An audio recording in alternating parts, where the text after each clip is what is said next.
Bonsoir à tous.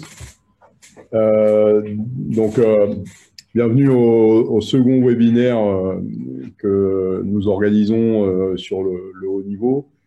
Et donc, le sujet de ce soir, c'est l'élite jeune et en particulier la catégorie Réchelle Espoir. Et donc, on a la chance d'avoir trois intervenants qui s'occupent justement de ces catégories dans les clubs professionnels.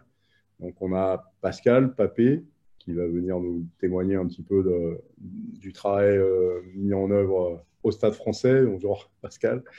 On a Franck Corillon aussi Voilà. qui va nous faire aussi l'amitié de présenter un peu le projet du FCG et des jeunes à Grenoble. Merci Franck de t'être rendu disponible. Et puis, Bonsoir. avec les honneurs du titre tout récent des espoirs du Stade Toulousain, on a l'amitié, le plaisir d'accueillir Jérôme Casalbou qui vient nous faire l'amitié aussi de présenter le projet du Stade Toulousain. Et donc, merci à tous les trois. Je crois que c'est Bonsoir. vraiment super d'avoir cette vision de vos clubs, du quotidien, de vous qui êtes aux manettes, avec évidemment tous les collègues qui sont impliqués dans vos clubs, les pros, mais aussi les bénévoles qui sont derrière ce projet. Donc, merci à vous et merci pour ce témoignage.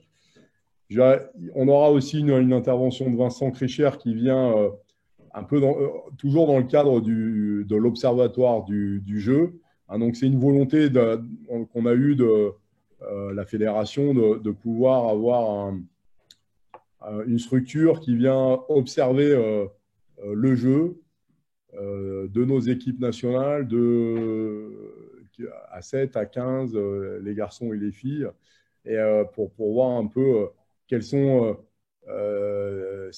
ce qui est un variable en fait à nos pratiques, mais aussi les évolutions qui peuvent apparaître, et puis essayer de trouver peut-être l'évolution de nos manières de jouer, nos manières de nous entraîner. Et donc, on élargit progressivement aussi notre champ d'action, et évidemment, c'est intéressant de s'attacher aussi aux compétitions domestiques que sont les championnats professionnels.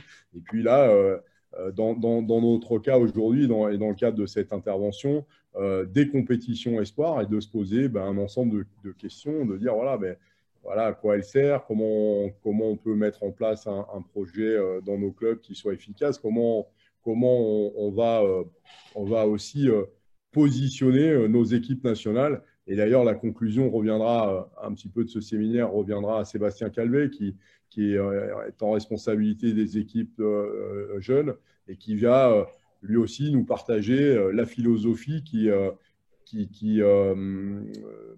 pilote ce projet et qui est en étroite collaboration avec les clubs. Alors voilà, je vais vite m'éclipser pour justement permettre à ce webinaire de commencer. Et je remercie juste un petit clin d'œil Julien Candelon qui va nous faire un peu le plaisir d'animer un petit peu les débats entre nos trois intervenants. Donc merci Jules que tu nous mettes un peu tes talents de présentateur et de journaliste au service de la fédération. Donc merci à tous, bon séminaire, et puis je passe la parole tout de suite à Vincent Kricher. Merci.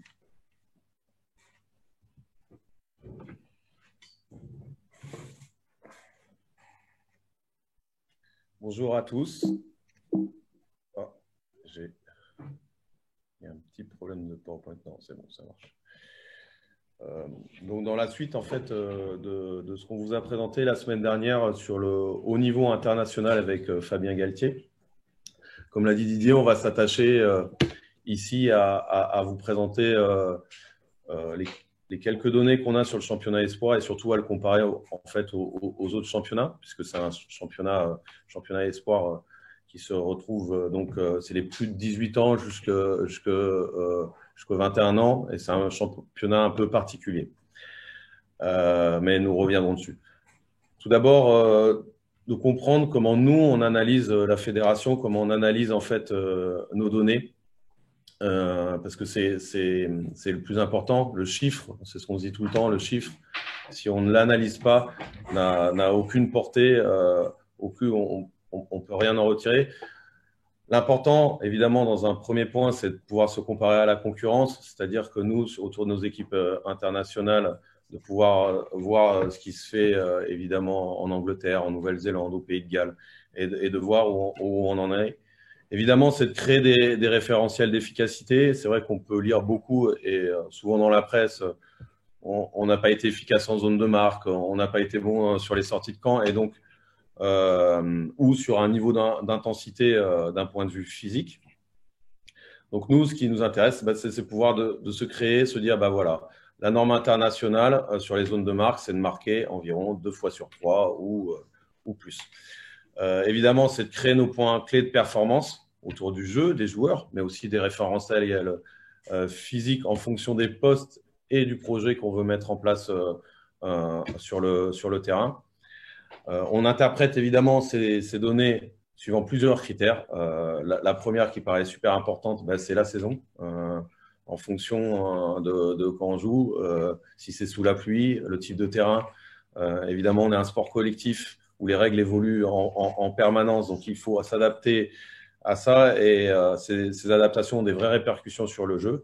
Et puis aussi l'arbitrage, dans le sens où on peut prendre un point par exemple de la règle sur le ruck en moins de 5 secondes, qui est plus ou moins arbitré en fonction des matchs. L'autre gros paramètre qui est important de prendre en compte, c'est la culture du jeu, c'est-à-dire la façon de jouer des pays. Et je pense on peut le dupliquer sur les clubs. On se rend compte que même si c'est le même jeu, les façons de jouer en fonction du poids de la culture ne sont pas la même. Exemple, les Irlandais qui sont plus une équipe de possession, ou à contrario, le Pays de Galles ou la Nouvelle-Zélande qui sont plus des équipes d'occupation. Évidemment, les effets de mode, les anglo-saxons ou les gagnants du moment ont un effet sur le reste du monde qui, de temps en temps, essaye de suivre ces tendances. Évidemment, ces données, elles ont 3 grands principes pour nos experts, entraîneurs, managers. C'est de pouvoir en permanence évaluer son projet de jeu. Donc, il faut que ces statistiques soient en adéquation avec le projet de jeu et pas non plus des statistiques, on va dire, standards. Pour faire évoluer son projet de jeu, s'il y a besoin de le faire évoluer. Et puis, le gros point, c'est ce qu'a évoqué Didier. Et le plus important, si on veut être le plus concurrentiel au niveau international, et je pense dans le monde de la compétition, c'est de pouvoir innover. Je vais passer maintenant tout simplement à l'analyse du niveau Réchal Espoir. Donc très vite, en fait, on a analysé 33 matchs de la catégorie Réchal Espoir que sur la poule élite, puisque vous savez qu'il y a une poule aussi à accession. On a eu, et ça on tenait à remercier évidemment tous les clubs, aussi à disposition des données physiques via les GPS autour de 7 clubs que Alexis Peters vous expliquera.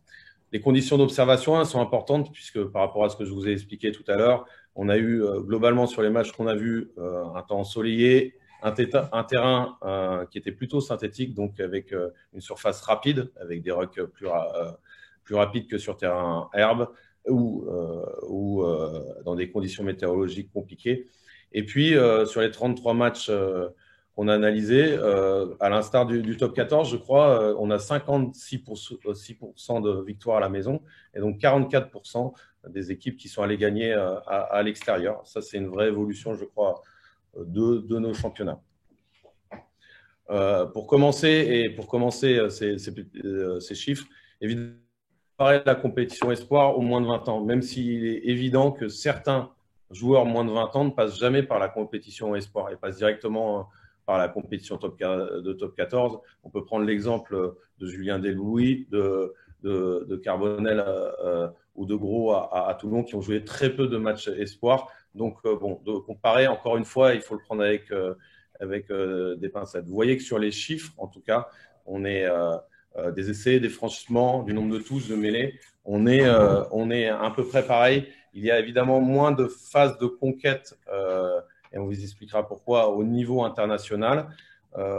Puisque si on doit comparer en fait au top 14, on est à peu près dans les mêmes chiffres, un peu plus de franchements, une dizaine de franchements, 5 essais par match. On a 26 touches sur top 14 et une quinzaine de mêlées. Donc, plus que sur le championnat moins de 20 ans. Par contre, ce qui apparaît énormément, c'est que le temps de jeu effectif est beaucoup plus variable sur le championnat espoir. On a des temps de jeu en moyenne qui sont autour de 35 minutes, mais on en a qui sont autour de 23 minutes. Voilà, qu'on compare évidemment à une Coupe du Monde moins de 20 ans où il y a beaucoup moins de matchs et peut-être une concurrence plus féroce entre les équipes, on n'a pas autant d'écart sur le temps de jeu. Je laisse la parole maintenant à Alexis Peters. Alexis, tu nous entends? Ouais, c'est tout bon. Donc là, on va vous présenter quelques données chiffrées de capacité de déplacement des joueurs. Donc, on va s'intéresser à 3 paramètres. Donc, le premier, c'est la distance totale parcourue par les joueurs. Donc, c'est vraiment le volume total des joueurs qui, évidemment, est dépendant du temps de jeu des joueurs. On l'a analysé de façon brute sans prendre en compte le plan de jeu des équipes. Où certaines fois on demande à certains joueurs de rester dans certaines zones du terrain et donc forcément ça va impacter leur capacité de déplacement. Là on l'a pris de façon brute. Donc on vous a représenté tous les postes de tous les joueurs, qui va du pilier gauche tout à gauche jusqu'à l'arrière. Donc on vous a représenté donc les performances médianes des joueurs, de tous les joueurs titulaires, donc les carrés blancs. Et de tous les joueurs remplaçants, les carrés gris en dessous. Donc, par définition, la performance des remplaçants est plus faible que les titulaires de par leur temps de jeu. Et on vous a représenté en rouge les 10% des meilleures performances enregistrées chez les titulaires. On n'a pas pris la meilleure, mais le 10% des meilleures performances enregistrées. L'idée, c'est de montrer que chez les avants, donc il y a de par le profil des joueurs, plutôt une forte hétérogénéité dans les performances. Donc, on a observé des valeurs allant de 3500 à 5000 mètres au total, et avec des performances maximales allant de 4500 à 6400 mètres. Et chez les arrières, donc une hétérogénéité un petit peu plus faible, donc des données allant de 5800 à 6100 mètres, avec des performances maximales allant de 6500 à 7400 mètres. Ces données-là, elles sont très intéressantes parce qu'elles donnent aux entraîneurs des standards, des référentiels. Et pour nous, c'est très intéressant de pouvoir aussi les comparer, comme l'a dit Vincent tout à l'heure, même si on connaît les spécificités de ce championnat, ça nous permet de les comparer au niveau international moins de 20 ans. Quand on les a comparés, donc ce qu'on s'est rendu compte, c'est que les performances des moins de 20 ans se rapprochent des 10% des meilleures performances des titulaires. Qu'est-ce que ça nous dit? Ça nous dit que c'est quand même plutôt positif parce que ça veut dire que les joueurs dans le championnat espoir vivent des matchs d'intensité de niveau international. En revanche, ça nous dit quoi? Ça nous dit aussi que c'est relativement un faible volume. Donc, c'est intéressant de voir ça sur les distances totales. Ensuite, vas-y Vincent, tu peux passer à la diapo suivante. On s'est intéressé à la distance qu'on a qualifiée de haute intensité, supérieure à 18 km/h. Donc, pourquoi 18 km/h? Donc, ce sont des courses qui sont considérées comme plus impactantes au niveau énergétique. De la même façon, on a vu une forte hétérogénéité entre les avants et les trois quarts, donc des performances allant de 80 mètres à 400 mètres, avec des maximales allant de 150 à 600 mètres, donc près de 5 fois plus. Et chez les trois quarts, par contre, de la même façon, un petit peu moins d'hétérogénéité, de 500 à 700 mètres pour les valeurs médianes chez les titulaires, et des maximales allant de 800 à 900 mètres. Et pour finir, Vincent, dernière diapo sur la partie physique. Donc, le nombre d'accélérations. Donc, pareil, le seuil, il a été fixé. Donc, en fait, ce seuil d'accélération, c'est tous les sprints courts, toutes les actions significatives de changement de direction. Voilà. On peut tout quantifier. Donc, on a observé de 6 à 28 accélérations chez les avants, allant jusqu'à presque 40 accélérations. Donc, vous voyez que on parle pas tout à fait du même match, on parle pas tout à fait de la même intensité et de la même impact physique du match. Et chez les trois quarts, donc forcément par définition et par rapport à leur rôle sur le terrain, donc c'est les actions où ils vont plus pouvoir se démarquer. Donc, on a observé entre 30 et 40 accélérations et jusqu'à 60 accélérations chez certains profils de joueurs. C'est tout bon, Vincent.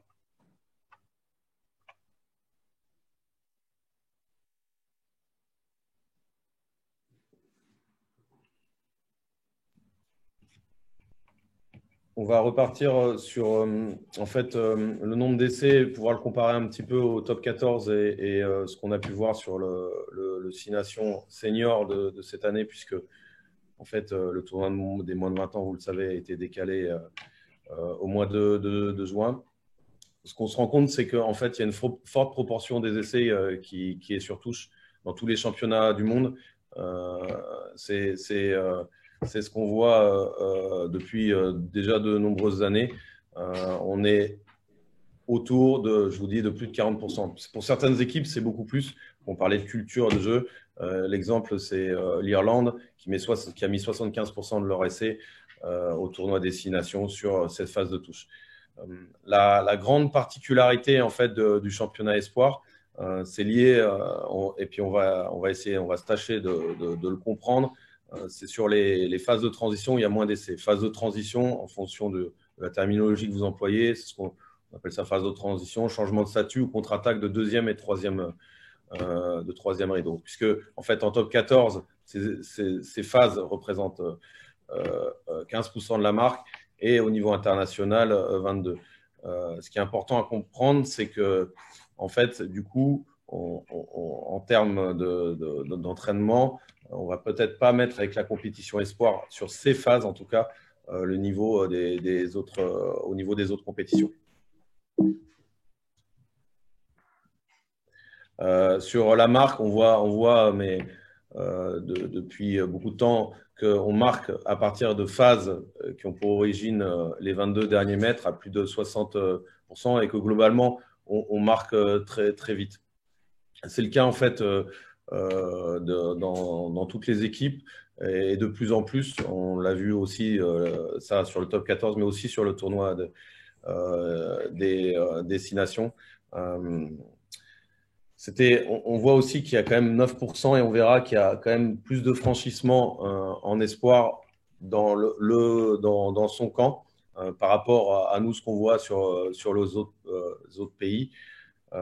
Ceci est aussi dû à notre culture de jeu et notre culture à la française. Sur le nombre de franchissements, puisque je vous en parlais, donc on est autour de 8 franchissements. Ce que nous, on appelle l'efficacité, c'est assez simple, c'est toutes les fois où on marque, où on récupère des pénalités à la fin des séquences de franchissement. Pendant longtemps, je pense qu'on a entendu, notamment de la part du 15 de France, qu'on franchissait autant que les autres équipes, mais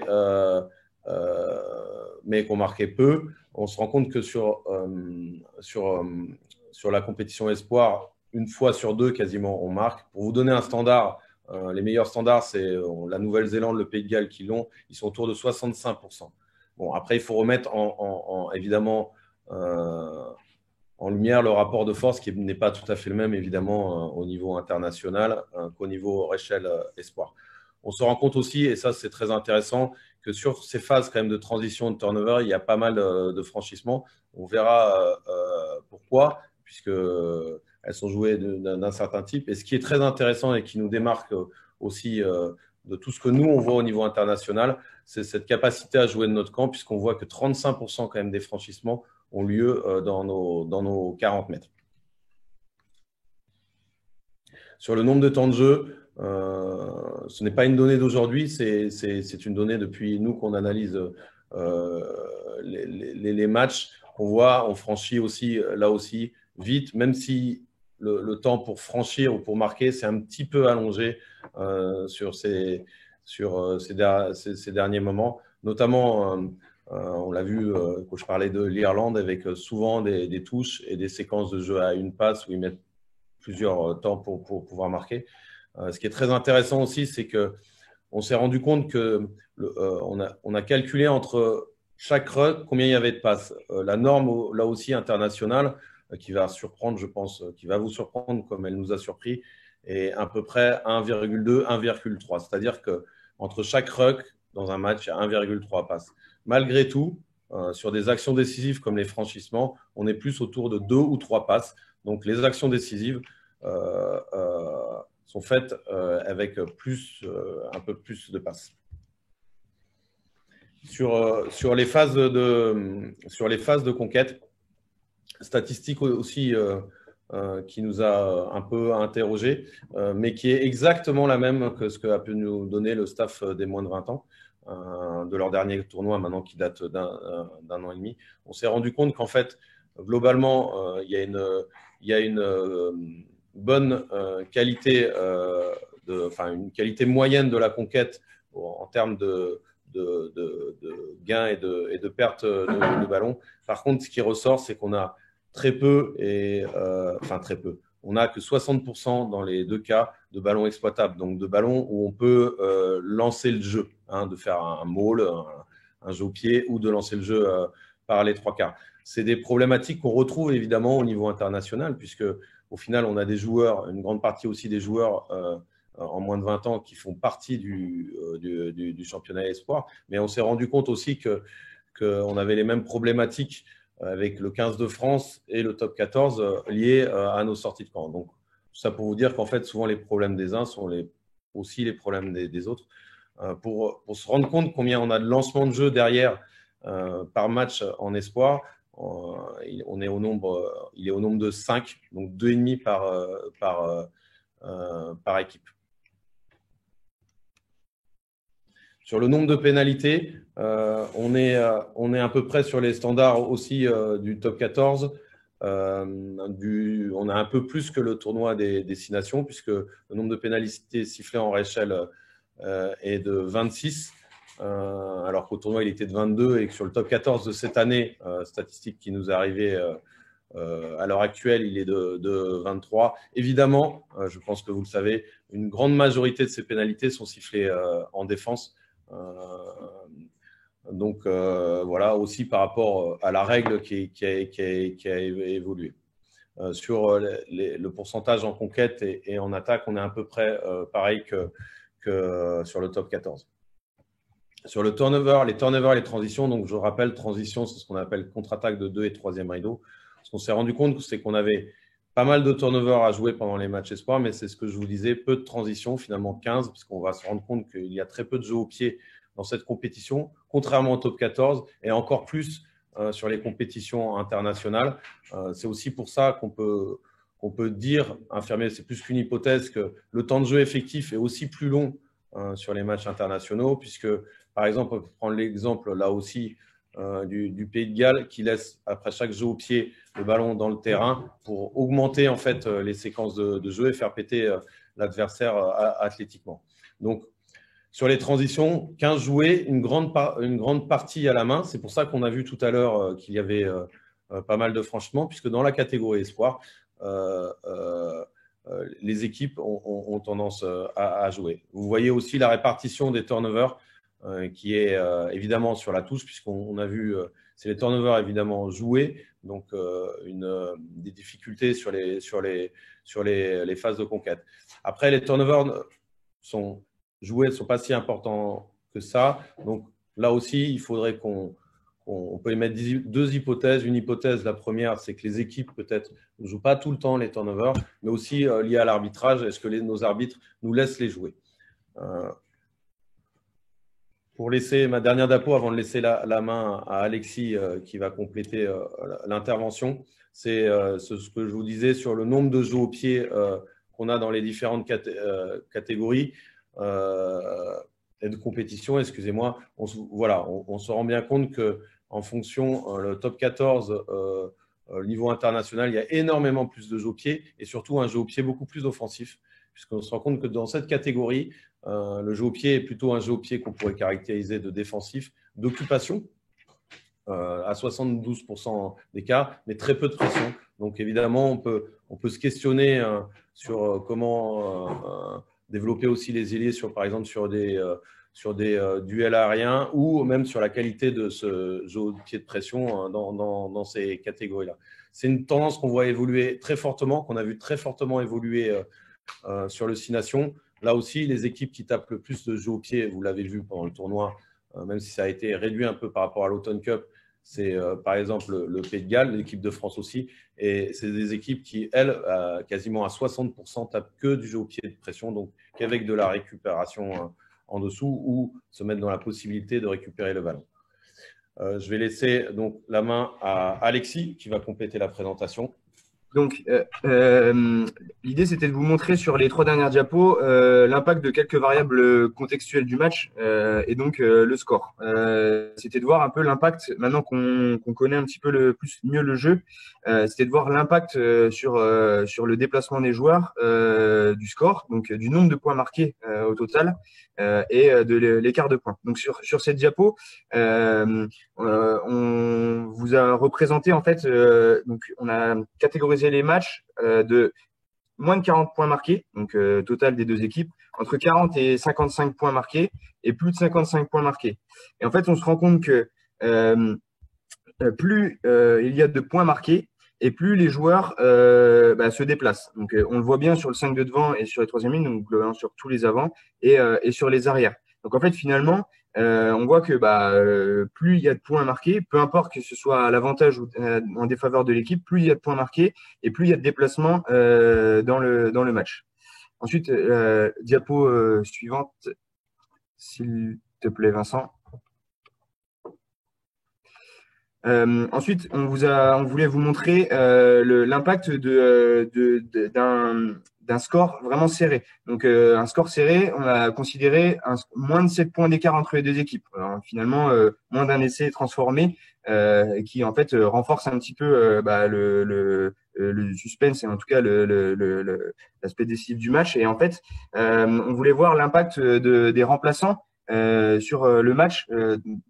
En tout cas sur leur déplacement, dans ces conditions serrées de match. En fait, on se rend compte, donc les carrés gris, on se rend compte que finalement, les remplaçants ont une activité supérieure aux titulaires. C'est un peu ce qu'on attend d'eux, mais en fait, on s'est rendu compte que c'est vraiment décisif sur ce genre de match serré, et ça allait moins sur des scores, des victoires plus favorables et des défaites plus défavorables pour l'équipe. Donc en fait, finalement, l'impact du remplaçant sur ces matchs serrés, sur l'activité globale de déplacement, il est vachement plus important. Et diapo suivante, on l'a vu effectivement aussi sur la capacité de déplacement à haute intensité. Et cette fois-ci, ça s'est marqué encore plus sur l'activité de déplacement à haute intensité de nos 3 quarts. Ça tombe bien, c'est également ce qu'on demande à nos 3 quarts, c'est un peu leur rôle sur le terrain. Mais vraiment, on l'a observé aussi sur ces matchs serrés. Les 3 quarts, les remplaçants 3 quarts ont une activité supérieure aux titulaires et ont potentiellement un rôle plus décisif sur la fin du match. Donc voilà, à retenir, c'est plus il y a de points et plus il y a une activité des joueurs et plus le score est serré, plus l'activité physique des joueurs est remplaçant et importante. Voilà, c'était tout, Vincent.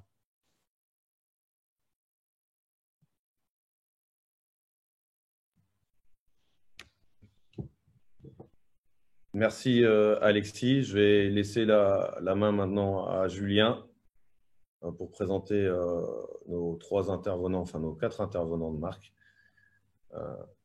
C'est bon Julien, Ouais. Mais déjà, bonsoir à tous. Je profite d'un moment de stage de préparation des équipes de France A7 pour le tournoi de qualification olympique pour me joindre à vous et merci de me proposer de jouer le rôle d'animateur. Mais du coup, les 3 invités de marque qui ont été un petit peu introduits par Didier en préambule. Je vais commencer par l'expérience et vous présenter Jérôme Casalbou, si on peut le présenter. Jérôme qui a fait toute sa carrière au Stade Toulousain ou en grande partie et qui a arrêté de jouer en 2001-2002. Voilà, Jérôme est revenu s'occuper du club en tant que manager du haut niveau. Donc, c'est aussi pour ça et surtout pour ça qu'il est là ce soir avec nous. Voilà, il s'occupe de chapeauter la structure pro et le centre de formation. Et Jérôme est fraîchement titré Jérôme et le Stade Toulousain fraîchement titré avec les espoirs dimanche dernier contre l'USAP après 18 ans d'attente. Notre deuxième invité, c'est Franck Orillon, qui a fait, on va dire, une grosse partie de sa carrière à Grenoble, qui aujourd'hui est en poste sur le FC Grenoble. Franck qui fait partie des 12 premiers internationaux français à 7, voilà, il faut le souligner. Et voilà, donc voilà, Franck qui va nous éclairer de son expertise de la formation, puisque ça fait maintenant de nombreuses années qu'il est en poste au FC Grenoble. Et notre troisième et dernier, ce sera plutôt tourné vers les avants, puisque c'est Pascal Papé qui nous éclairera de son expertise. Pascal dit le président dans le milieu. Et voilà, Pascal, 65 sélections en équipe de France, passé par de nombreux clubs formés à Bourgoin en partie, et qui est en poste au Stade français jusqu'à la fin du mois, si je ne me trompe pas, puisque il prendra un nouveau départ dans son club de cœur, qui est le club de Bourgoin-Jallieu. Donc voilà, on va partir sur plusieurs questions qui vous seront affichées sur vos écrans, et on va laisser la parole à nos intervenants qui vont nous éclairer à chaque fois sur le thème présenté, que vous allez voir affiché sur vos écrans, si je ne me trompe pas. Donc, c'est à moi de poser la question. Très bien. Je n'ai pas l'habitude de faire des webinaires. D'habitude, on se voit physiquement, mais bon. Bon, la première question, du coup, c'est quelle structuration de la formation et place de la culture du club dans la formation? Donc, la première question va être posée à Jérôme Casalbou, qui va lancer la première réponse. Et tu me donnes 3 minutes, c'est ça, pour essayer Je te donne 3 minutes et je te couperai si tu es trop long. Non, je vais tâcher de tenir le temps. Bonsoir à tout le monde. Merci pour ton introduction, Julien. Donc, effectivement, je vais juste vous expliquer, essayer d'être très pratique sur le mode de fonctionnement qu'on a mis en place maintenant depuis 3 saisons au Stade Toulousain, après une réflexion que l'on a eue avec les personnes qui sont revenues au club à ce moment-là, que ce soit Émile Ntamak, Hugo Mola qui était déjà un petit peu là, Didier Lacroix, Thomas Castagnède et puis d'autres personnes, Michel qui est le directeur aussi du centre de formation depuis très longtemps.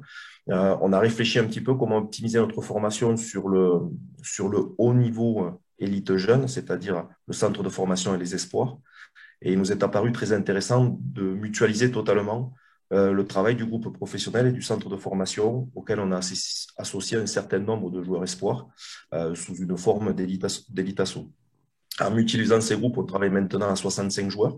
On a mutualisé aussi les compétences des hommes. Donc, on a aussi intégré l'ensemble des staffs avec des pôles, un pôle médical, un pôle prépa, un pôle vidéo, un pôle data, tout ça piloté par les référents pros.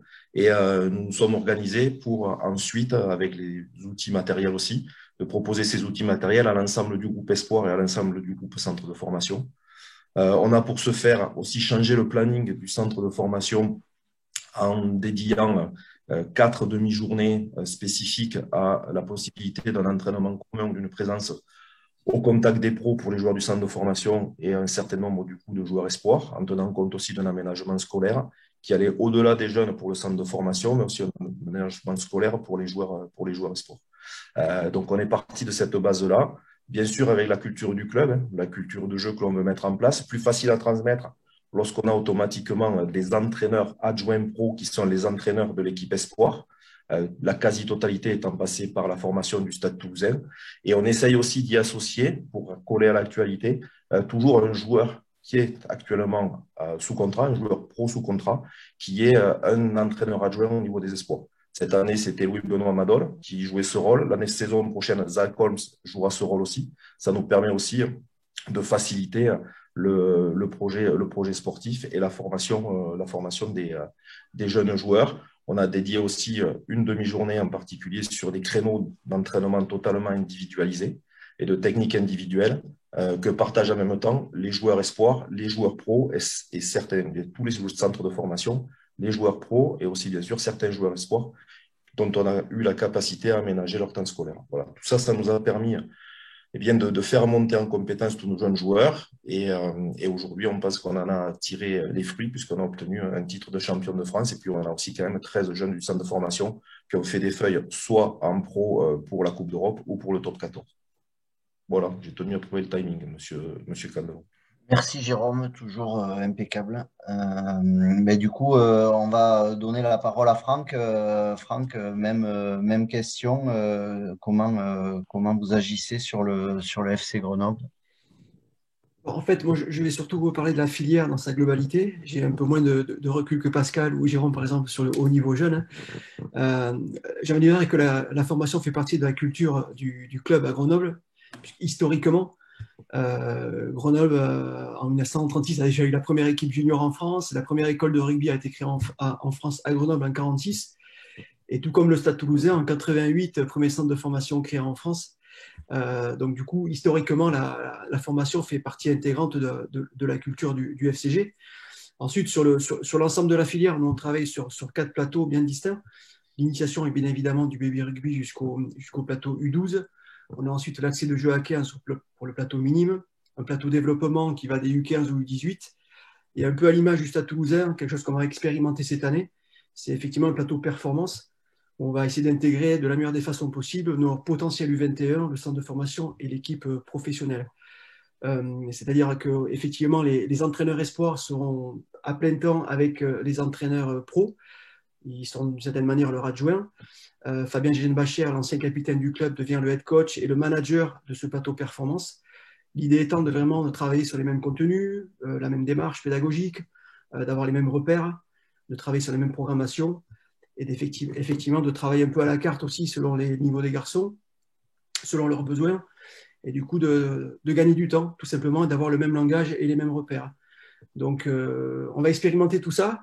C'est un peu nouveau pour nous parce qu'effectivement, sur les dernières saisons, on s'est rendu compte qu'il pouvait y avoir parfois des petits bugs entre la communication entre le staff U21, le centre de formation, les pros, des garçons qui étaient balancés d'un côté et de l'autre, qui faisaient un peu sparring partner avec les pros, puis qui redescendaient le jeu avec les espoirs.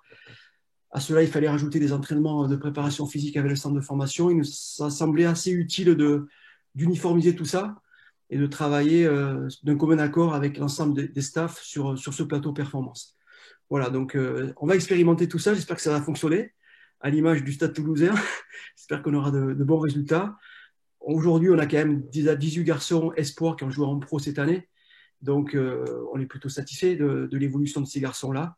On va essayer de l'entretenir, l'optimiser dans les mois et années à venir. Voilà. Merci Franck. Mais du coup, on va donner la parole à Pascal. Pascal, on t'écoute. Oui. Bonsoir à tous. Merci Julien. Oui, moi je vais parler surtout finalement de la philosophie qu'on veut vraiment engager sur nos jeunes au Stade Français. Cette philosophie, on l'a appelée l'esprit rose parce qu'encore une fois, je crois qu'au Stade Français, on est dans un club qui n'est pas forcément comme les autres, qui est un club vraiment atypique, où il ne se passe jamais rien d'ordinaire, on va dire. Encore cette saison, je crois qu'on en est encore un exemple. Donc voilà, on a écrit ce projet l'esprit rose avec le staff de la formation pour déterminer finalement le parcours de réussite du jeune. Donc l'esprit rose, c'est quoi en fait? C'est le joueur qui est au centre, comme vous pouvez voir sur le document. Il y a son aspect pédagogique, son aspect sportif et son aspect citoyen. Donc, c'est les 3 piliers sur lesquels on va travailler sur l'environnement du joueur. Et c'est ce qui va nous déterminer finalement son parcours de réussite. Parce qu'encore une fois, il y a la partie sportive. Mais nous, vraiment, au Stade Français, la partie pédagogique et citoyen, elle est ultra importante puisqu'on pense que ça fera partie de son équilibre et en tout cas de son environnement environnement de réussite. Finalement, les Spiros, c'est quoi? À quoi on va les former? On va les former à un savoir-être, un savoir-faire et un savoir. Voilà. L'idée, c'est, on a voulu être innovant en proposant à nos joueurs de développer l'autonomie responsable, puisque à Paris, ben, encore une fois, c'est pas forcément comme en province. On a un club qui est situé en pleine capitale avec différents endroits d'entraînement, différents endroits pour l'apprentissage pédagogique. Donc, bah, finalement, de cette contrainte, on s'en sert pour développer cette autonomie pour nos jeunes, cette responsabilité pour qu'ils puissent, comme dans un campus, vraiment se déplacer et aller dans les différents endroits où ils doivent aller.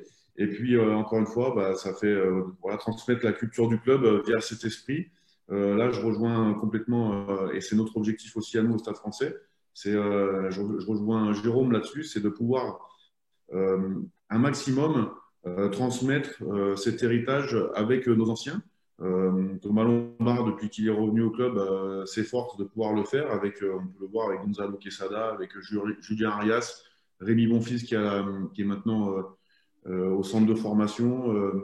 Voilà, les anciens sont en tout cas garants de cet esprit-là et de cette transmission. Mais encore une fois, moi, je reviens pour conclure, parce que je sais que le temps est précieux. Vraiment, ces trois aspects, donc pédagogique, citoyen, sportif, qui permet aux joueurs de pouvoir se développer et d'être équilibré en tout cas dans son parcours de réussite. Hein. Et finalement, c'est notre mission aussi, quelque part, voilà, parce que, encore une fois, le joueur en Ile-de-France, il n'est pas forcément comme celui de province. C'est un joueur qui est atypique, c'est un joueur parfois qui vient d'un milieu social délicat. Et bah forcément, cet aspect citoyen et pédagogique, pour nous, il est important. Et il doit être au service du sportif. Et on s'aperçoit que quand on travaille fort sur ces trois pôles, et ben on a des joueurs qui sont équilibrés, on a des joueurs qui deviennent autonomes et responsables également sur le terrain. Et ça marche plutôt bien. Et encore une fois, voilà, avec cet esprit Stade français, rose, qui est vraiment unique. Et tous les clubs sont uniques, mais vraiment, le Stade français, via ses couleurs, évidemment, et son passé, et sa culture reste unique. Donc, voilà, il y a un gros espace de transmission, en tout cas, pour nos jeunes. Merci Pascal. Du coup, on va passer à la deuxième question et c'est Pascal qui y répondra en premier. Quelle place pour la compétition en général et la compétition Réchelle Espoir en particulier, puisque c'est le thème de ce soir, dans la formation du joueur? Ben moi, c'est très simple. Je vais vraiment donner mon avis et l'avis que partagent mes collègues au centre de formation. Cette compétition, ça doit être un laboratoire pour nos jeunes. Nous, on a la chance d'avoir la pépinière et vraiment, entre guillemets, l'équipe 2 voilà, les futurs joueurs qui sont amenés à jouer en équipe professionnelle. Malgré tout, c'est une compétition qui est vachement, avec des compositions parfois un peu d'équipes hétérogènes où on n'a pas forcément les joueurs de la même, voilà, en tout cas de la même qualité et du même niveau.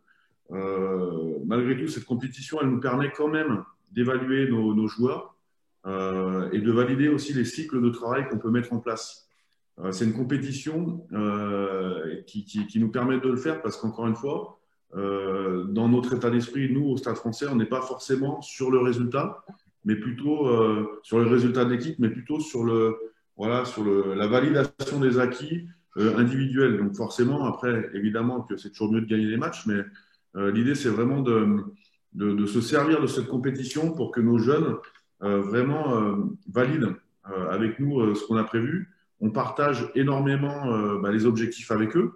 Les objectifs de match, puisque là, on est vraiment sur la compétition, avec des retours vidéo, avec des auto-évals où ils viennent se noter de manière un petit peu pédago, mais ils viennent se noter leur performance et de façon à voir si, au fur et à mesure des cycles de travail proposés, ils arrivent à bien pouvoir progresser. Maintenant, la chose qui me paraît importante dans cette compétition, ça serait de pouvoir finalement enlever un petit peu tous les inconvénients de cette compétition. Voilà, moi, je m'aperçois que quand il y a un petit peu moins d'enjeu, on va dire l'enjeu de la descente pour les jeunes, forcément, on peut voir qu'il y a beaucoup plus en tout cas, de temps de jeu sur le terrain et de temps de jeu effectif. Et moi, je pense que cette compétition, elle doit aller dans le sens où les jeunes, ils doivent apprendre à gagner un titre. Voilà, je pense que déjà les mettre dans une, et je parle aussi pour les crabos, c'est les cadets, déjà les mettre dans une situation où parfois certaines équipes doivent jouer le maintien, etc. C'est pas bon et je trouve que ça ferme un peu le jeu et que malheureusement c'est pas formateur pour nos jeunes parce que encore une fois cette compète doit être un super labo et doit amener encore plus de temps de jeu pour permettre aux jeunes qui ne vont pas forcément jouer en équipe première parce qu'ils ont des postes qui demandent de la maturité mais qui vont quand même peut-être postuler sur une équipe de France -1 de se rapprocher un maximum du niveau international. Merci Pascal. Jérôme, côté Stade Toulousain, ton micro. Pardon, je vais bien sûr dans le sens de certaines idées portées par Pascal. C'est vrai qu'au-delà de l'évaluation que peut nous permettre une compétition, évaluation individuelle, évaluation collective, évaluation du travail, de la compréhension du travail fait à l'entraînement et sur les axes de progression du joueur, nous, la compétition est fondamentale dans le cadre de la formation du joueur, surtout pour développer la notion de leader, puisqu'on investit essentiellement aussi les joueurs sur la préparation de nos matchs et la préparation des matchs de l'adversaire, puisqu'au travers d'outils vidéo, c'est eux souvent qui vont faire l'analyse de certains secteurs de jeu et qui vont ensuite faire le report à leurs partenaires sur les différentes choses qu'ils ont pu identifier, voir et du coup utiliser les différents lancements qui sont à leur possession. Donc on construit vraiment la maturité du joueur autour de la compétition, autour de l'analyse qu'ils peuvent faire de leur compétition. Il y a aussi une véritable culture de la gagne qu'a demandé de remettre en place Didier, puisque justement, dans un de ses objectifs, lorsqu'il était revenu, il trouvait que les jeunes, malheureusement, ne gagnaient pas suffisamment. Et donc, il y avait cette volonté très rapidement de se positionner sur le haut niveau de la compétition pour amener aussi ces joueurs-là ensuite à supporter le plus possible la charge de travail et la charge émotionnelle qu'il pouvait y avoir lorsqu'on était exposé au secteur professionnel, puisqu'il y a aussi, au travers de la compétition, la capacité à juger et à accompagner le joueur sur le développement psychologique, la notion de stress, la notion d'appréhension par rapport à la compétition et l'enjeu de la compétition, ce qui nous a amené aussi à accompagner un petit peu plus les joueurs avec l'aide d'un préparateur mental pour permettre à ces joueurs-là de supporter aussi parfois le poids de la compétition. Donc nous, dans le cadre de notre formation, alors essentiellement sur la catégorie espoir et la catégorie Réchelle, effectivement, on apporte un enjeu très important et une priorité à ce qu'est la compétition, dont on se sert aussi comme lab, puisque ça nous sert aussi à tester certaines phases de jeu ou certaines innovations que l'on peut ensuite appliquer à notre secteur professionnel. Merci Jérôme.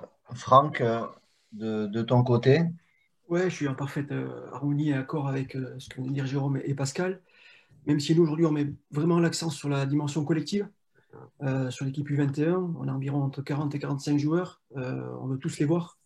On veut tous les voir évoluer à leur meilleur niveau pour pouvoir les évaluer de la meilleure des façons sur l'ensemble de la saison. Donc, on ne fige pas le groupe. On fait énormément de tournées sur l'ensemble de la saison. Compétition, oui. Résultat à tout prix, non. C'est-à-dire qu'on n'est pas non plus omnibulé par la dimension stratégique, sur l'adaptation à l'adversaire, des analyses vidéo. On est beaucoup recentré sur notre équipe, sur notre jeu. On demande aussi aux garçons de beaucoup s'adapter, de s'investir également sur l'adaptation à l'instant T sur le terrain, grâce à nos leaders. Donc on travaille évidemment en amont avec les coachs là-dessus, mais on met finalement assez peu d'importance à la stratégie d'avant-match. On est vraiment recentré sur notre équipe, ça c'est important. Et puis après, sur la semaine, sur l'organisation de la semaine, on développe aussi beaucoup l'autonomie du joueur, en leur proposant des créneaux de techniques individuelles ou de préparation athlétique, où on les rend responsables. C'est très important, parce qu'au-dessus, il va falloir qu'ils soient en capacité de donner du sens à ce qu'ils font, bien évidemment.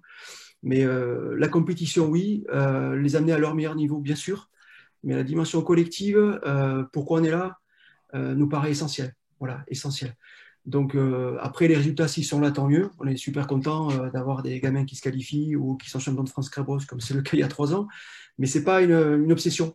Voilà. Par contre, ce qui est hyper important, c'est la connexion effectivement avec les entraîneurs pros pour expérimenter, tenter des choses, innover sur des nouveaux lancements, sur des relances de jeu, sur des contre-attaques, peu importe, pour voir si ça marche ou pas. Il n'y a pas de pression absolue sur le résultat. Donc voilà, on essaie de faire grandir nos garçons de cette façon-là, en mettant l'effectif et le collectif au cœur du projet. Merci Franck. Et du coup, je vais rebondir un petit peu sur ce que tu viens de dire et tu vas me répondre au-delà de cet aspect collectif pour amener quand même les joueurs vers le haut niveau, la place de l'entraînement en autonomie, l'individualisation de l'entraînement, elle dépend peut-être aussi du potentiel du joueur. Comment vous le cadrez, ça? Elle dépend de la maturité des garçons, bien évidemment. L'autonomie, ça s'accompagne. Il faut être en capacité de faire des points, des bilans réguliers avec les garçons, savoir où est-ce qu'ils en sont. C'est pas donné à tout le monde, ça se construit. C'est pour ça qu'on démarre assez tôt donc, sur la filière. Dès les U15, U16, on leur propose déjà de travailler un petit peu sur la capacité de se prendre en main, de donner du sens à ce qu'ils font, de faire de la préparation physique pour la préparation physique, ça n'a pas de sens. C'est pourquoi je vais dans une salle, pourquoi je vais travailler mes appuis courts, mon aérobie, etc. Pourquoi je vais travailler ma technique de passe, ma technique transverse. C'est toujours donner du sens à ce qu'on fait. Donc, on essaie d'accompagner au mieux.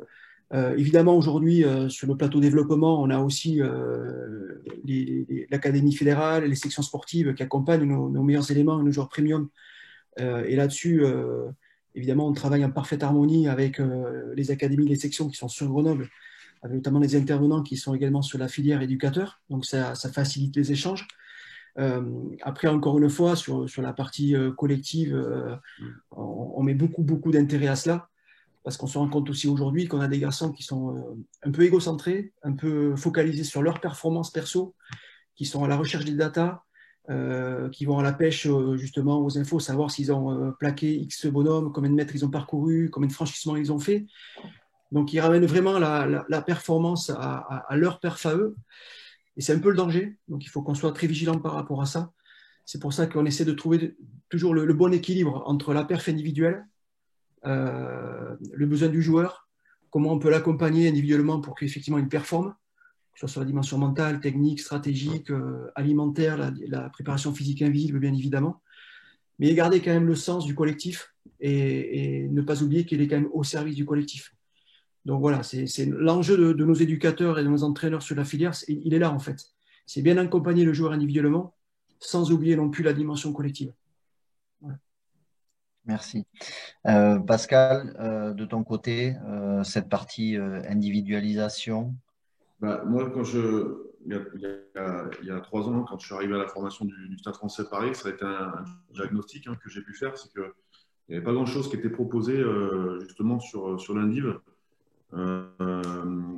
Sur l'individualisation du joueur et notamment pour les joueurs qui étaient des joueurs qu'on pourrait appeler premium, même si j'aime pas forcément ce nom-là, et qui s'entraînaient beaucoup avec les pros et finalement qui étaient gérés comme des pros, donc qui étaient évidemment beaucoup dans la stratégie et dans le détail d'une préparation de match, mais plus du tout dans le gros œuvre technique. Donc on a mis en place assez vite une cellule qu'on a appelée la cellule éclair, qui était vraiment une cellule qui nous a permis de venir toucher de manière journalière vraiment tous ces joueurs-là. Et on y a greffé évidemment tous nos joueurs qui sont aussi en développement.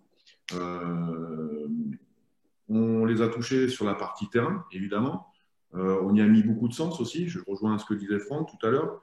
La muscu, les skills, tout ce qui est technique, mais pas que. C'est-à-dire qu'on est venu aussi toucher sur la partie pédagogique, le scolaire, on est venu y amener du soutien, de l'aide à l'orientation aussi, parce que souvent, c'est des garçons qui sont omnibulés par le sportif et on y perd un petit peu aussi l'aspect préparation professionnelle de son diplôme.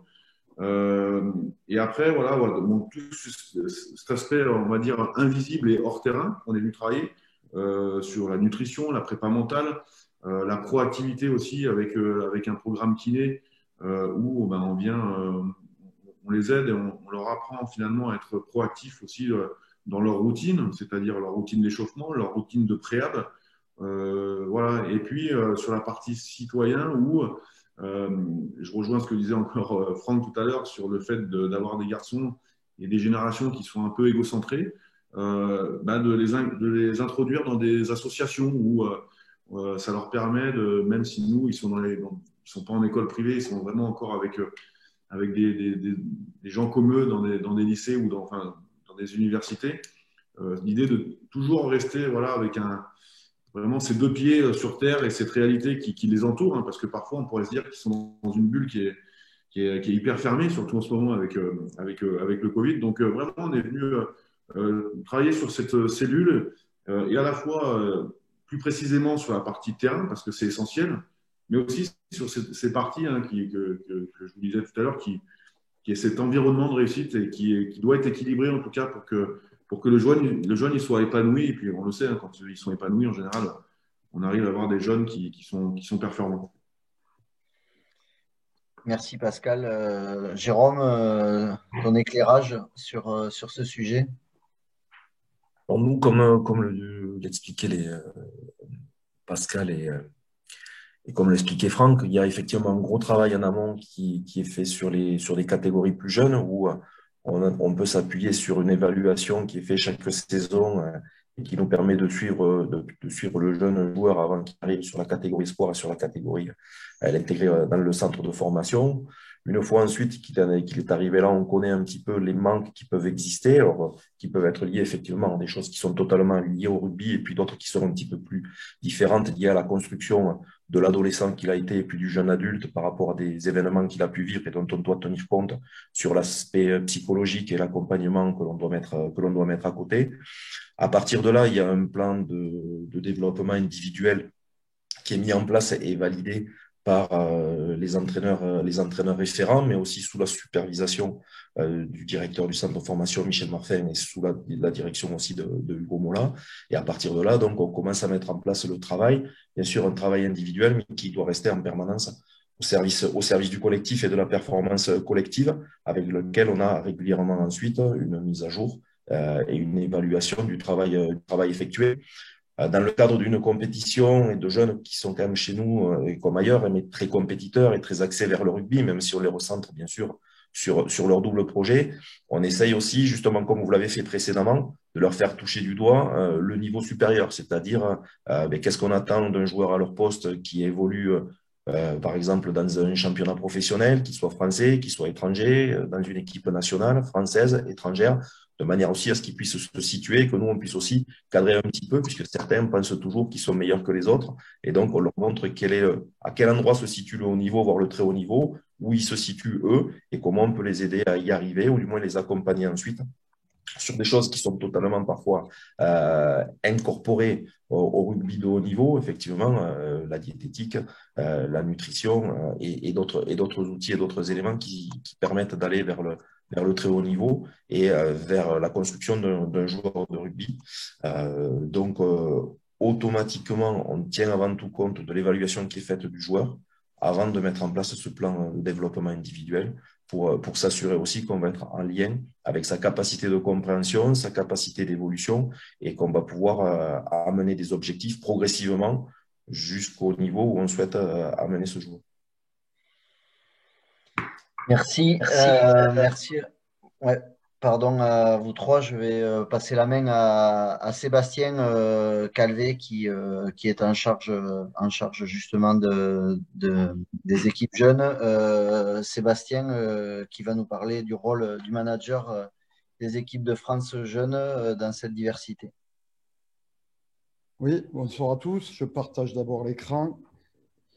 Voilà, donc pour nous, l'objectif, il est très clair, c'est d'abord de ne plus balancer nos joueurs parce que les joueurs des sélections françaises ne sont pas des joueurs d'une seule structure, ce sont d'abord et avant tout des joueurs de club.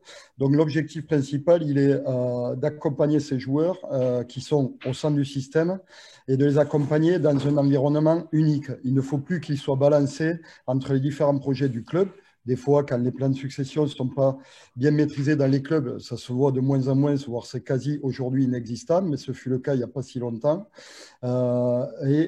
Aussi être balancé entre aussi le projet de la fédération. Donc, pour atteindre cet objectif-là, la façon de procéder, pour nous, elle est très claire. Il y a déjà quelques années, sous l'impulsion de Didier, on a impulsé un projet partagé de développement collectif et individuel. Au travers de ça, Sébastien Piccoroni, à qui on fait un petit clin d'œil, a souvent voulu, en collaboration avec les clubs, baliser le parcours du joueur. Voilà. Donc le but du jeu pour nous, c'est toujours cette collaboration grandissante avec les clubs et notamment les responsables de la formation, mais les jeunes étant de plus en plus absorbés par l'équipe professionnelle, on est aussi en association avec les managers des groupes professionnels. Et le but du jeu, c'est que nos joueurs soient avec un environnement associé et unique. Voilà. Et l'idée, c'est bien entendu de dépasser le simple regroupement de sélection où on traite du projet de jeu des équipes de France, en passant par aussi un travail de suivi et d'accompagnement hors sélection grâce à une ingénierie d'échange avec les clubs et de partage, de suivi commun et d'accompagnement. Alors, très rapidement, on s'appuie bien sûr sur une approche systémique de la performance où au centre du projet, mais on l'a bien senti dans l'intervention de nos collègues, la confiance et l'esprit collectif est central. Par rapport à ça, donc, on a, pour générer de la confiance, bien, sur la performance du joueur, on est sur un joueur qui est au centre du système, donc dans le cadre d'un projet partagé, comme on l'a dit. Comme ça a été dit par nos intervenants, il est, et on veille avec des outils à ce qu'il soit engagé et acteur de son projet. Donc, on essaie d'évaluer et de doper l'autodétermination. Et là aussi, ça a été dit par les trois intervenants, c'est lui qui est acteur de son projet et ça ne peut passer que par l'autonomie. Et comme l'a bien dit Franck, l'autonomie, ça se construit, ça s'accompagne. Alors, on entend beaucoup, Pascal parlait de l'esprit rose. J'aimerais savoir qui est le plus ancien. Nous, on a développé la notion d'esprit bleu. Et cet esprit bleu, bien entendu, c'est, comme ça a été dit aussi, c'est de travailler sur un état d'esprit individuel, mais avant tout et surtout au service d'un collectif et de l'équipe. Donc, au niveau de la performance de l'entraîneur, voilà, nous, l'entraîneur du joueur international, c'est une structure associée, club et fédération française de rugby. Donc, bien sûr, ça passe par le partage des contenus, des méthodes d'entraînement, où on va aussi échanger lors des visites de clubs que pouvaient faire les managers des équipes de France. On partage sur l'évaluation du joueur et ses ressources. On partage aussi sur l'entraînement de la haute intensité. Et je crois que l'intervention de Vincent et d'Alexis, elle est vraiment d'être là-dedans, partageons nos intensités, quelles sont nos réalités de compétition en sélection, nos réalités de compétition en club. Et c'est par ce partage qu'on va combler les écarts, voire même les dépasser. Là aussi, on a mis de la complémentarité. Avant, les académies pour l'espoir travailler un peu les trois plans et souvent laisser un peu trop de place au plan collectif total. Et là, maintenant, on veille à une bonne harmonie entre, puisque les clubs sont inscrits dans un championnat, ils entraînent beaucoup le collectif total. Et du coup, nous, on développe au sein des académies pour l'espoir un peu plus ce qu'on appelle l'individualisation. L'individualisation, là aussi, c'est très clair et Jérôme l'a bien dit, l'individualisation, ce n'est pas l'individualisme. Donc, dans l'esprit bleu, et ce qu'il y a derrière cet esprit, c'est un joueur qui est inscrit au service du collectif. Voilà. Et donc, là aussi, dans la performance collective pour générer cette confiance, il y a toute cette dynamique que l'on génère autour du joueur et qui nous permet vraiment de développer cet état d'esprit, cette mise en autonomie et ce joueur responsable en dehors et bien sûr sur le terrain. Et on termine la performance sportive de la structure FFR. Eh bien, nous, c'est notre rôle et on l'entend vraiment comme ça, c'est d'impulser avec la cellule d'accompagnement de la performance, d'impulser de l'innovation, de la recherche qui vont après être, et vous l'avez dit, inscrits dans les laboratoires de clubs. Et c'est génial quand on entend qu'on peut considérer que cette équipe espoir, ça serait peut-être finalement demain, comme nous, on partage les sélections bien naturellement avec les clubs, et bien que quelque part, les clubs, et ça se fait de plus en plus, partagent cette compétition et cette catégorie espoir avec la fédération pour que ça soit un terreau d'innovation, de recherche et de développement. Voilà, bien sûr, je terminerai avec les focus et les partages que l'on fait sur la prépa mentale. Aujourd'hui, il faut savoir que la discipline rugby en France, c'est un retour de l'ANS. Julien Pichon en parlerait mieux que nous. On est en avance sur les autres disciplines. On en est très fiers. On sait que vous êtes très friands de tous les travaux que l'on peut réaliser. On va les partager. Cet entraînement haute intensité qu'on partage de plus en plus, mais pour aussi entraîner avec les datas et non pas les subir, et cet accès à l'autonomie dont vous avez parlé. Voilà pour nous. Merci de votre écoute. Merci, merci Seb.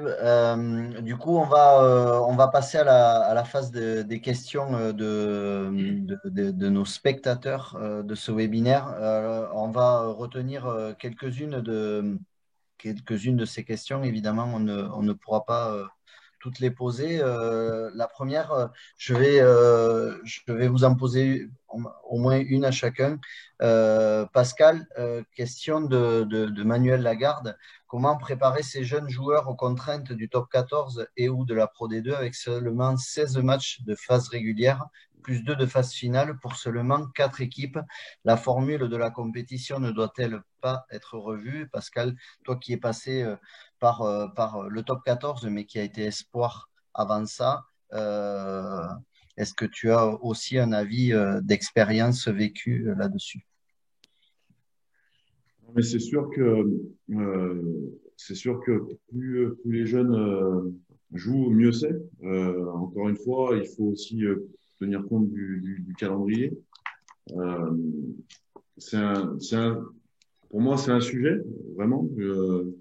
C'est un sujet le nombre de matchs, effectivement. Je crois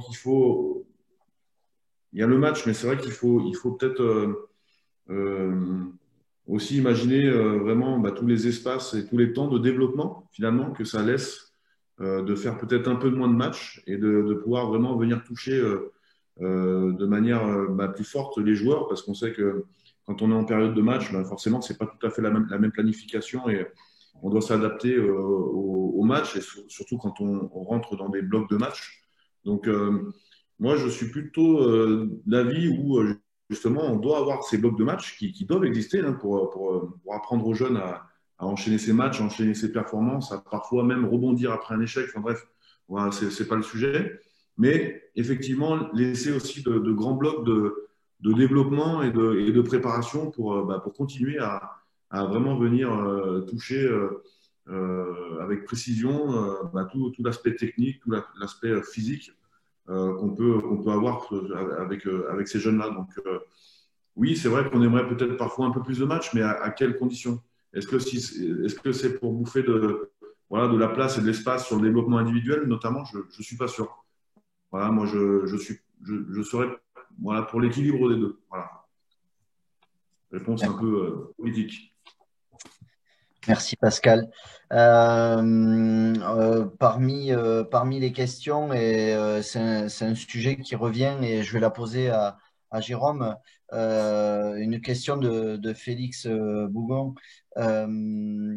Comment sont gérés dans vos clubs le lien entre le parcours scolaire et les parcours sportifs? Quelle place prend le scolaire dans le développement des jeunes? On sait qu'aujourd'hui, on parle de double projet, mais on pourrait parler de projet de vie carrément concernant les joueurs sur ce thème. On a, comme je disais un petit peu en amont sur l'organisation qu'on a mis en place, on a vraiment structuré des périodes d'entraînement et des périodes de scolarité. Donc, il y a quatre demi-journées qui sont consacrées aux sportifs. Et ensuite, on a le lundi matin, le mardi après-midi, le mercredi après-midi, le jeudi après-midi et l'ensemble du vendredi qui sont consacrés à la scolarité avec des aménagements pour l'ensemble des joueurs CDF, mais aussi une grande partie des joueurs espoirs. Et les joueurs sont challengés et évalués non pas que sur le sportif, mais aussi sur le scolaire. Tout comportement déviant au niveau scolaire est automatiquement sanctionné par le sportif, soit à un moment donné par une exclusion temporaire des créneaux communs ou pour certains, eh bien, quelque part, c'est faire un petit peu de flicage, mais c'est les mettre en études plutôt que même lorsqu'ils ont 18 ou 19 ans, plutôt que les mettre dans de la technique individuelle lorsqu'ils sont un petit peu à la bourre en leur donnant des cours de rattrapage, parce que le but, c'est que quand même, ils obtiennent leur diplôme. Après, où il ne faut pas non plus se tromper, c'est qu'il faut quand même qu'on leur fasse suivre des études qui sont en adéquation, premièrement, avec leur capacité intellectuelle pour éviter de se retrouver avec des études qui ne sont pas du tout adaptées. Il faut vraiment regarder aussi les évaluations données par les milieux scolaires qu'ils fréquentent et les diplômes qu'ils ont obtenus. Et surtout en entrée de centre de formation, parce que la charge de travail est très importante, il faut bien faire toucher du doigt aux jeunes, même si les études sont totalement adaptées et les diplômes peuvent être passés en plusieurs années. Il faut quand même bien informer le jeune du travail supplémentaire qu'il va avoir à faire, puisque finalement, la période d'un jeune sur le haut niveau, lorsqu'il est en centre de formation, est plus compliquée que lorsqu'il devient simplement et complètement professionnel, où il n'a qu'à se consacrer pratiquement au rugby, même si certains continuent à mettre à jour des fois les diplômes qu'ils ont obtenus ou à se mettre en immersion dans certaines entreprises partenaires. Mais en tout cas, c'est surtout une bonne évaluation à l'entrée du centre de formation pour permettre à ces jeunes de suivre à la fois les études qui leur conviennent et qui leur font plaisir. Et on ne s'arrête pas forcément qu'à des études supérieures. On a des joueurs qui ont obtenu des CAP de cuisinier qui se trouvent parfaitement dans un premier temps épanouis là-dedans et qui ont su parfaitement les faire, et puis tout ce qui est études manuelles. Donc on essaye d'avoir une palette la plus complète possible plutôt que de les mettre dans des filières qui sont des filières trop généralistes et qui ne leur donneraient pas à la base ensuite, si jamais ils ne pouvaient pas sortir vers le haut niveau, une employabilité. Merci Jérôme. On va prendre une dernière question. Ce sera une double question et qui sera adressée, en tout cas c'est une question dont on attend une réponse de Franck. C'est une question de Nathan de Labroix-Allard. Il y a une double question. Quelles sont les caractéristiques du niveau Reychel sur le plan mental et comment vous entraînez cette ressource, mais aussi, j'appelle ça une double question parce qu'il y a un lien entre les deux. Quelle place pour le rugby à 7 dans la formation du joueur Reychel? Alors, sur la dimension mentale, je vais être très honnête avec vous. C'est un sujet qu'on aborde depuis très longtemps à Grenoble. Aujourd'hui, on a des intervenants au centre de formation et sur l'équipe professionnelle. À vrai dire, sur l'équipe Reychel Esport, on n'a pas un intervenant dédié sur l'équipe. On peut accompagner certains joueurs qui nous en font la demande, qui en ont le besoin, qui en ressentent le besoin en tout cas, que ce soit sur la préparation de leur match, sur la gestion de leurs émotions, etc. On peut bien redéfinir leur parcours. Parfois, il y a des garçons qui se perdent un petit peu, effectivement. Donc, on essaie de les accompagner au mieux. On est encore dans les balbutiements, il me semble. Pour être encore une fois tout à fait honnête, parce que c'est encore un peu nouveau, ça peut parfois un petit peu pas faire peur, mais on a interrogé certains garçons. On a en tout cas des éducateurs, des entraîneurs qui sont vraiment à l'écoute par rapport à cela. C'est porté par le futur head coach Fabien Genbacher qui est très sensible et qui est lui aussi certifié en coaching là-dessus, donc qui va amener son expertise sur le coaching mental. Mais à proprement dit, sur l'équipe Reychel Espoir, on n'optimise pas vraiment cette ressource-là, même si elle est fondamentale, bien évidemment. On accompagne plus qu'autre chose. Mais c'est très individuel en fait. Voilà. Après, sur le Seven, on en fait beaucoup sur les intersaisons, y compris chez les plus jeunes, y compris chez les féminines, bien sûr, y compris chez les U21 qui préparent leurs 3 dates du mois d'août. Donc, dès le mois de juillet, quand ils reprennent la saison, les potentiels Seven font du 7. J'essaie de m'intercaler avec eux, mais il faut que j'arrête parce que franchement, je deviens ridicule. Mais voilà, on essaie de faire du 7. Pourquoi? Parce que le 7, c'est un sport fantastique qui développe plein de capacités techniques, bien évidemment, physiques également. Sur la partie dimension tactique, lecture, prise d'initiative, c'est un incontournable. Et puis sur la partie mentale aussi, quand ça commence à piquer, que ça devient difficile, la rudesse mentale, là, elle rentre en jeu. Et donc, pour nous, c'est très important. Et c'est vrai qu'on essaye d'en faire beaucoup, y compris sur les périodes de creux, de développement, comme disait Pascal. On essaye de faire pas mal de 7 ou du 10 aussi, du 10, qui est un bon dérivatif également. Donc voilà, mais on expérimente pas mal de choses ici sur le Seven, ici à Grenoble. Donc ouais, on joue pas mal à 7. On essaye en tout cas. Oui, c'est bien. Et je faisais le parallèle au mental parce que c'est vrai que le 7, c'est gestion des émotions, des matchs qui s'enchaînent dans la journée et nécessitent des ressources mentales. Donc voilà pourquoi je te lançais la perche sur une discipline que tu maîtrises. Tout va vite à 7. Je crois qu'on on a atteint dans un timing on ne peut plus parfait la fin de notre webinaire. Je vois Didier qui se présente et qui va prendre le relais de cette présentation pour conclure notre soirée. Il y a un petit peu d'écho, ouais. Il y a un micro à couper. Donc, merci. Je crois que merci d'abord à tous les 5, hein, donc à Jérôme, à Pascal et à Franck, et aussi à Sébastien, et puis évidemment à toi aussi, Julien. Merci pour ce boulot d'intervieweur. Moi, ce que je trouve vraiment intéressant, c'est qu'on se rend compte en fait que la formation de ces jeunes joueurs vers le plus haut niveau et vers le rugby pro ne peut pas être associée qu'à une seule compétition. Et je crois que on l'a vu, il y a un côté diversité. Nos joueurs n'arrivent pas tous à maturité au même moment, au même âge. Ils ont des parcours de vie, des parcours de formation très différents les uns des autres, hein. On l'a souligné au début d'intervention. On a des joueurs qui avaient un tel talent précoce qui ne passent pas par les espoirs, hein, qui se retrouvent directement chez les pros. Et donc, la problématique, par exemple, pour ces joueurs-là, c'est quel accompagnement on fait d'eux. Parce que souvent, ils sont encore en formation et le fait qu'ils soient tout de suite intégrés chez les pros, ça pose aussi des vrais problèmes.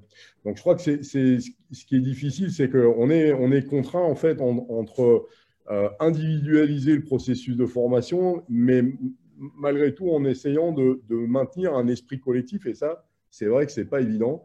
Et c'est vrai que la compétition des espoirs, c'est un des moyens, je dirais, de pouvoir faire progresser nos joueurs, mais pas le seul. Et je crois que c'est ça le côté intéressant, c'est de se dire de quoi a réellement besoin ce joueur-ci aujourd'hui pour pouvoir construire des compétences qui vont lui permettre d'être le meilleur joueur possible, éventuellement d'être pro en top 14 ou en pro D2. Mais voilà, c'est la question.